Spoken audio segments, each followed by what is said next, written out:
usahakan agar kau hidup tidak punya hutang ya. Ya, kalau ingin hidup lebih bermakna, lebih bermanfaat, maka usahakan hidup tanpa hutang. Tentunya susah ya. Kita rata-rata pasti punya hutang. Antum punya hutang, saya juga punya hutang ya. Tapi ya tergantung tingkat hutangnya berapa itu aja. Semakin banyak semakin bikin pusing ya. Ya, karena memang hutang itu kalau bagi orang-orang yang zalim, mungkin dia cuek aja, dia punya hutang, dia nipu orang, enggak ada masalah. Tapi bagi orang-orang yang beriman, hutang itu suatu permasalahan besar.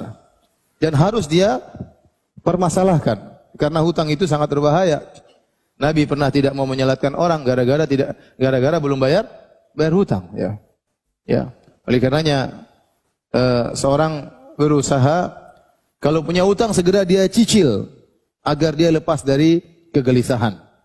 Dalam Sahih Al-Bukhari dari Aisyah radhiyallahu taala anha, anna Rasulullah sallallahu alaihi wasallam kana yad'u fi salat. Bahwasanya Rasulullah SAW berdoa dalam salatnya.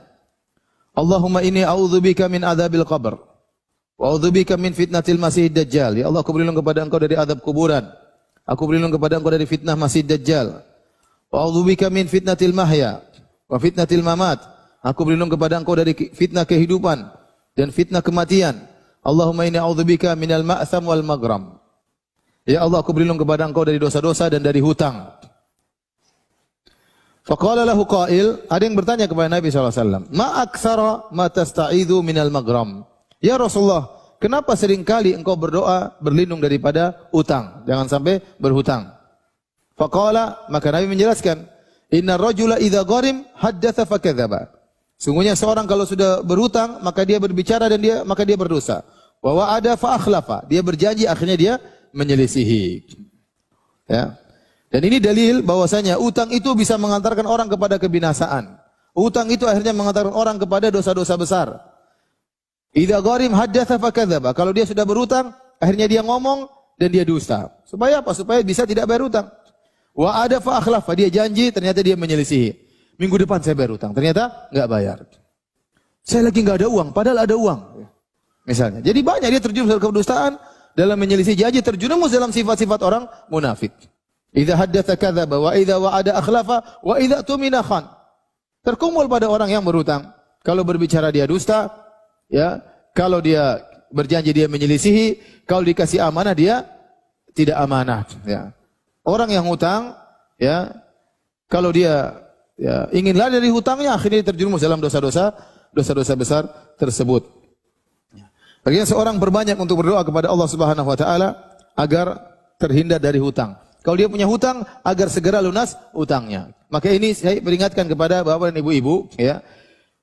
Kebutuhan kita banyak, namun harus kita prioritaskan mana yang lebih utama. Jangan kita terlalu berangan-angan, bermimpi-mimpi, ingin sesuatu yang mewah, sementara kemampuan kita tidak ada. Akhirnya kita hutang. Tapi kalau kita sudah hutang, ya, kita jadi hidup gelisah. Kalau kita beriman, ada orang tidak beriman, dia cuek saja. Ada sepasang suami istri, suaminya soleh, istrinya enggak soleh. Suaminya mikir utang banyak, istrinya santai saja. Mas, utang lagi mas. Utang lagi, buat apa? Beli mobil lagi. Kita butuh mobil lagi. Mobil pertama, enggak, masih butuh lagi, enggak apa-apa. Utang aja. Tawakal sama Allah, insya Allah bisa lunas. Yang gelisah suaminya. Karena yang ditagih suaminya. Kalau orang soleh, wanita soleh pasti pusing mikir utang. Bagaimana kalau dia meninggal, dia punya hutang? Nabi saja tidak menyolatkan orang yang punya hutang. Maka seorang supaya dia bisa hidup tentram, berusaha untuk apa? Tidak punya hutang. Kalau punya hutang segera dia lunasi. Dan penyakit orang kalau sudah punya hutang, dia akhirnya nunda-nunda pembayaran. Dia sebenarnya mampu bayar, dia tidak bayar. Dan ini berbahaya seperti ini. Dan Nabi mengatakan, matalul ghani zulmun. Orang-orang yang mampu untuk bayar hutang, kemudian dia tunda-tunda, dia berbuat zalim. Sejauh mana, selama itu dia nunda-nunda bayar hutang, dia zalim terus. Kalau sudah jatuh tempo, dia harus bayar. Sementara syaitan datang, ingin dia punya uang, ada uang di tangan, dia gatal ingin beli-beli barang yang baru. Dia tidak bayar hutang. Ini hukumnya haram. Dan akhirnya apa? Dia tidak tahu balas budi. Ya akhi, sekarang zaman sekarang, ya, siapa yang meminjamkan uang sama kita kecuali orang yang baik? Ya. Orang saja susah untuk cari pinjaman, akhirnya minjam di tempat-tempat riba dengan jaminan macam-macam dengan Yang meminjamkan kita uang dengan uang segar dikasih begini ya. Siapa kecuali orang baik. Orang ini berarti dia husnudzon sama kita. Dia perhatian sama kita. Dia baik sama kita. Dia mau ingin menghilangkan kesulitan kita. Terus setelah kita ambil kita nggak bayar-bayar. Apa kita nggak kurang ajar ya? Air itu dibalas dengan air tuba. Maka seorang kalau punya hutang, ya, jangan pikirkan beli macam-macam. Bayar dulu hutang. Jangan sampai dia meninggal dalam kondisi dia punya hutang. Istrinya mau ngomel-ngomel biarin aja. Ya. Mau minta beli ini beli anu jangan turuti. Yang penting utang selesai dulu. Ini amanah. Ya, kita balas kebaikan dengan apa? Dengan kebaikan. Ya. Baik, jadi berusaha hidup jangan di luar kemampuan.